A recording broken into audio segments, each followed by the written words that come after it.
If you're not willing to do the learning work, you can't have financial freedom. You just can't. You have to study money. If you want to be successful with money, you have to study it. And that's why I love what you do. I loved listening to Mary Buffett's podcast on your thing the other day. If people aren't subscribed to your stuff, they really need to subscribe to it. One podcast isn't enough. You've got to keep listening.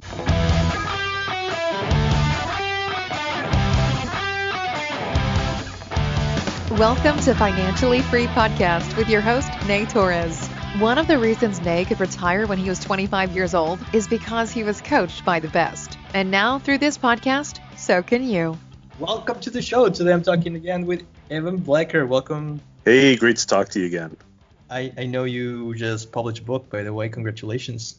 Thank you. It's my first and hopefully my last book. It was a real slog to get it published, get the whole book completed. So today I wanted to talk to you about managing other people's money. So because, I'm finding that a very interesting subject, especially because people listening, well, if they start doing things right, start making some money, then they probably want to start helping friends and family. And that comes not as easy as it sounds, is it? No, it's not. It's a whole different ballgame to manage other people's money. I mean, you could be really good at managing your own money and have a lot of good experience and good returns and think you have your head on your shoulders pretty well in terms of value investing and picking investments. But as soon as you start managing other people's money, it's a whole new world of problems that you don't necessarily foresee. Yeah, there's a whole world of problems that you don't foresee, and it really comes down to psychological problems. That would be maybe the most accurate way to put it. But I guess the first one would be like the pressure that you put on yourself actually changes your investment behavior, and then there's the pressure that the people who you're managing money for put on you, even if they're, totally fine and accommodating. Just the fact that you're responsible for their money and that money means a lot to them and they put their trust in you. That's a lot of pressure on you and, ultimately changes your behavior. Yeah, for sure. Can you describe for a second, what's the perfect investor like? The perfect investor versus reality. Oh, well, I would say I know this guy named Nay. He would be the perfect investor. Yeah. There's your money. Don't call me. See you in 50 years. Well, I think the perfect investor is probably a machine. I mean, you have to be pretty emotionless, and you have to be pretty cold and calculating when you're making these investment decisions. Just in terms of not being influenced by whatever's going on in the markets and focusing on the data, not letting certain investor biases or psychological biases sway you. That would be pretty ideal. So if you're a humanities major, you could probably think of the Stoics, ancient Greeks back 2,400 years ago. They always preached having strong control over your emotions and following, the right path. And that's basically how you have to be as an investor. So I would say that's probably the key trait. And then, there's all the knowledge and work ethic that one requires to invest well as well. That is so funny that you mentioned that, because next to my mouse, I have 3 books of the Stoics. I'm actually writing a book in Spanish of the Stoics. Oh, are you really? Oh, that's really interesting. Oh. letters from Seneca. Oh, really? But I'm going to invite everybody listening. You have to read that. It's amazing how problems that we have today were relevant 2,000 years ago. I know, it's crazy. I downloaded an app. Can't remember exactly what the app is, but it's for Android. And it gives a quote every single day. And I'm reading that. I'm like, oh, yeah, that happened yesterday. So. Yeah, me too. I have 2. The Stoic is one of them. That actually might be the app that I'm using. But it's crazy how such a old philosophy can be so practical for modern life. You will think 2,000 years ago was like very dark ages, but it's actually they were probably smarter than we are in many ways. Yeah, yeah, that's definitely true. And one thing that, a lot of people don't know about philosophy generally is that the ancient philosophies was all geared towards how to best live life. So, nowadays we have the Tim Ferriss show, we have other sorts of personal development shows. Back in the day, 2,000 years ago, it was all focused on philosophy and talking about how to live properly. So, but definitely, if you want to be an investor, how to live properly is, like a stoic. So, control that emotion, focus on the data, focus on the relevant facts. Don't let irrelevant stuff or investor psychology influence you that much. Easier said than done, right? Yeah. When I ask you about who's the perfect investor, I mean, what is the profile somebody giving you money will be perfect for you? Like, okay, this is the perfect investor for my So fund. the perfect customer or the perfect client. Yep. Yep. So I guess the perfect client would, first and foremost, they would have to have a long-term investment horizon. So they'd have to be looking at a 10-year time horizon, 5 to 10 year time horizon. On top of that, they have to know the strategy that you're using, and they have to be fully on board before you convince them that it's a good strategy.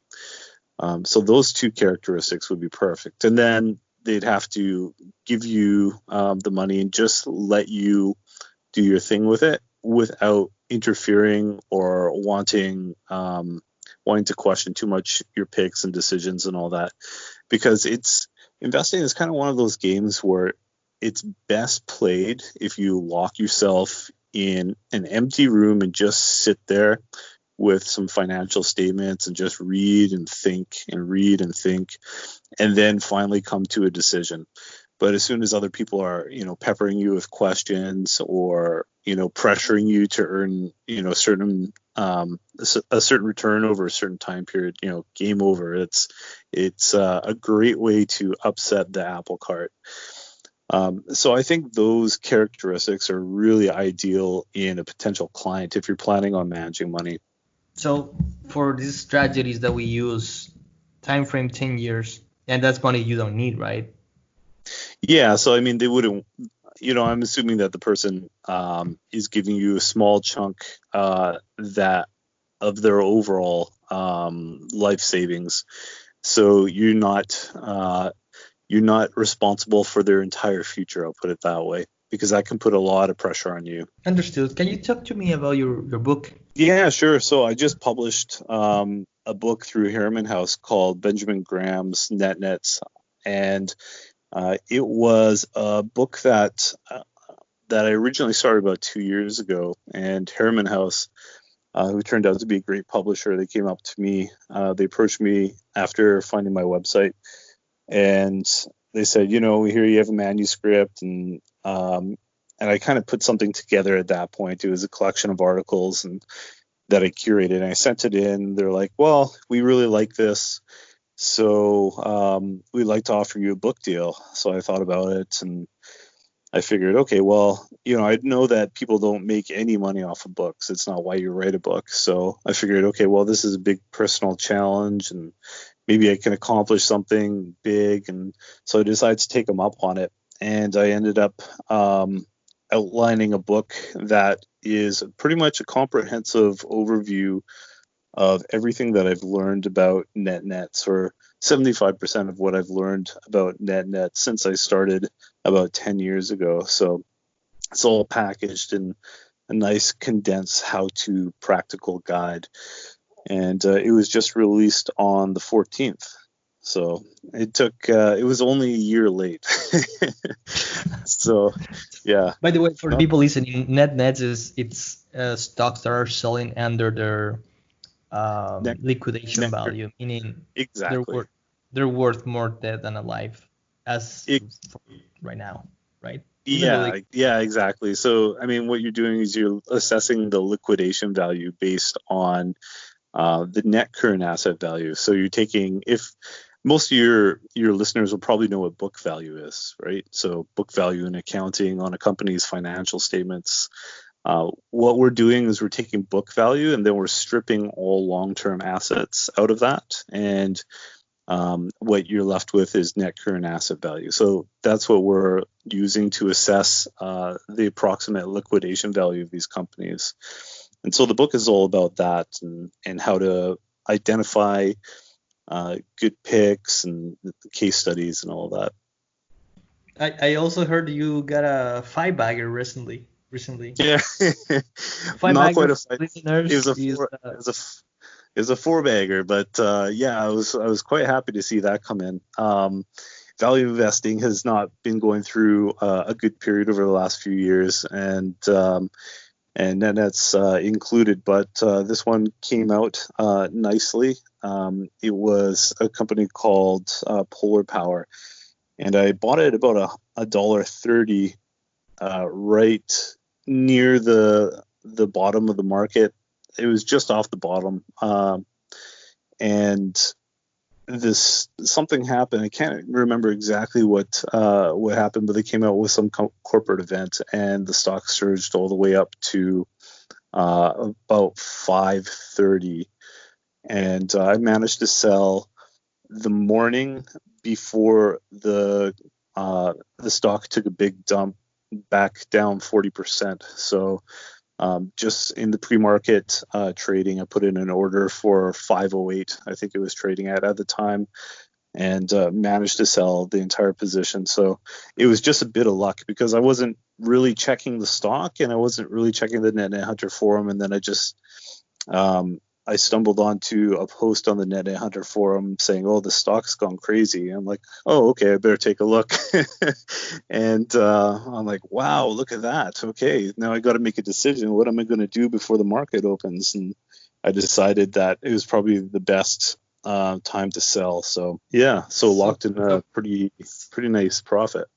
Congratulations on that one. And thank you. 4-bagger for people that are listening for the first time means 400% up. And so you don't have orders, take profit orders and stuff like that. No, I don't have anything like for this reason. Yeah, exactly. If I set it at 100, sell it at 100% or a double, then I would have lost out on 300%. But selling is one of the hardest parts about investing. And I've read countless professionals, gifted investors like Buffett, Lynch, and Seth Klarman, and all these people, and they all say the same thing. Selling is very difficult. There's no clear-cut way to know when to sell. And one of the things I like to do is when I'm looking at a company, I will try to think about what the company has in the pipeline that could develop over the next 4 or 5 years, or 2 to 5 years, we'll say. It could be new products. It could be that they're growing their current customer base. It could be anything like that. I'll think about, what this potential products could mean for the company, what it could do for the stock, for the value of the company. And I'll kind of use that as an indication of when I should sell. Sometimes there'll be nothing much going on with new products, and there doesn't seem to be much hope that the company is going to be much more profitable in the future. But it'll be, a decent company. Maybe there's a bit of a catalyst that, could lead to a double. And then if the stock rises, close to a double or more than 100% or something like that, I'll end up selling. But if I think that, there's a really good chance that the company is going to hit on a successful product and that could really send the company's operating results skyward, then, it's worth holding on and waiting for those multi-baggers. In the case of Polar Power, I saw that the company had some interesting products that were coming out. They were involved in backup generators, and it seemed like a fairly fruitful place to be. And they were going internationally, so I figured, okay, well, maybe this company has a bit of room to run. I've bought it below net current asset value, and the balance sheet seems okay. and doesn't look like it's going to go under. So, it's fairly stable as a company. So we'll just, I know that my margin of safety is locked in. So we'll just see what happens, how the company develops going forward. And I was prepared to hold the company for a number of years, but as it turns out, I held it for a number of weeks, and things worked out fairly well. Another reason I sold it at that point is because there was something in the financial statements about the company. I think my memory is a little bit foggy on this, but I think there's something in the financial statements about it not being able to continue as a going concern. And that worried me. So I don't want to hold a company that they think is not going to be able to survive due to a cash crunch or illiquidity or something like that. So I ended up exiting for all those reasons. Are you still holding same positions on your portfolio? I've actually sized them a little bit smaller because with the market dip, I was able to find a number of companies that were fairly attractive. So right now I have, I believe, 12 to 13 positions, and I think I'll be somewhere between 12 and 15 by the time I'm fully invested again. How do you attract investors? Like when the times you have attracted investors, they always ask, how much are you going to make me? How do you answer that question? Yeah, I mean, promising investment returns is something that you definitely don't want to do because you never know what the market is going to do, what the economy is going to do. And ultimately, your portfolio is impacted a large amount by events that you can't control. So, what I would do if I was taking on money is I would tell them what the strategy has been able to do going forward, or, in the past. I would say that, this is what I'm aiming for.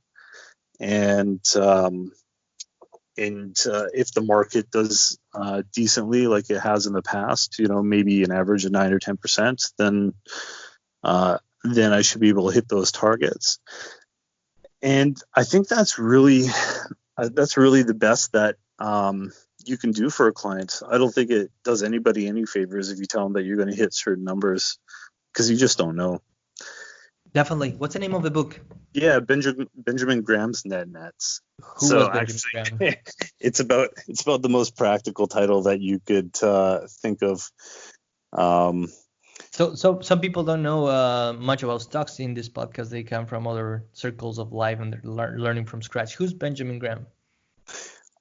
So Benjamin Graham is Warren Buffett's teacher. So if you probably know who Warren Buffett is. He was, I think, briefly the world's richest man. I think he's the second or third richest man now. But he learned everything he knew about investments basically from Benjamin Graham. Then he took pieces from other people as well. Benjamin Graham came into prominence in the 1930s during the Great Depression. He actually started his career before the Great Depression. He was hit pretty hard, and he developed a lot of his strategies because of the experience that he had in 1929 through, I guess, 35. And one of them was the net strategy. So that's where it came from. And he's kind of the patron saint of value investing. And so I think a lot of your listeners will probably be aware of value investing. But, for those who aren't, it's basically trying to find a piece of value that's, say, worth $1 and buying it for 50 cents. That seems to be what a lot of value investors say they're trying to do. Before we take off, I do want to tell everybody, go to Amazon, get the book. Benjamin Graham, Net Stock Strategy is the one book I wish I would have had when I started out. I thought for the longest time nets didn't work. I thought there was a relic of the past. And it turns out it's not. It's actually a very interesting strategy that has worked over 100 years. And here it is. Everything is right here. Yeah, thanks a lot. Thanks for the book recommendation. I appreciate that. And if you're interested in net stocks or deep value investing or value investing generally, then feel free to pick it up on Amazon. Did you learn something today? How can you apply your insights? What's next for you?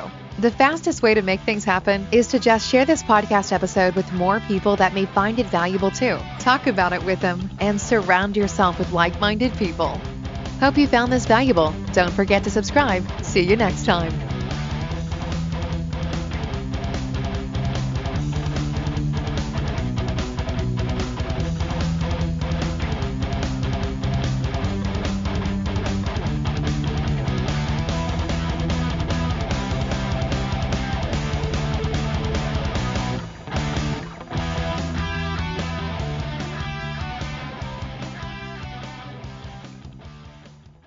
This podcast references opinions and is for information purposes only, not intended to be investment advice. Seek a duly licensed professional for investment advice.